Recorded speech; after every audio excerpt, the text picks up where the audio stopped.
Hello namaste welcome back to my YouTube channel వేసీ Paradise.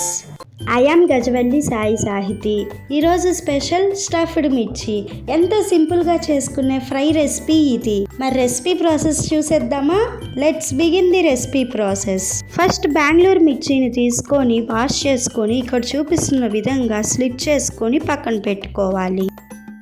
తర్వాత stove మీద ఒక కడాయి పెట్టుకొని అందులో 4 టేబుల్ స్పూన్స్ ఆయిల్ వేసుకొని హీట్ అయిన తర్వాత కట్ చేసి ఉంచుకున్న మిర్చిని వేసుకొని మధ్య మధ్యలో రొటేట్ చేసుకుంటూ ఫ్రై చేసుకోవాలి. ఇవి ఫ్రై అయ్యేలోపు స్టఫింగ్ ప్రిపేర్ చేసుకుందాం రండి. ముందుగా ఒక మిక్సర్ జార్ తీసుకొని అందులో మీరు తీసుకున్న మిర్చి క్వాంటిటీని బట్టి శనగపప్పు తీసుకోవాలి. ఒక మిర్చికి 10 గ్రామ్స్ శనగపప్పు పడతాయి, అంటే అప్రాక్సిమేట్గా 2 టేబుల్ స్పూన్స్ శనగపప్పు.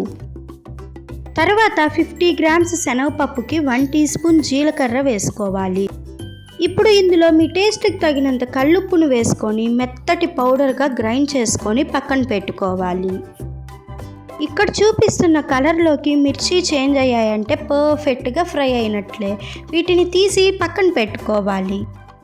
ఇప్పుడు ఇదే కడాయిలో రెడీగా ఉన్న స్టఫింగ్ని వేసుకొని లో ఫ్లేమ్ మీద 20 to 30 సెకండ్స్ ఫ్రై చేసుకోవాలి.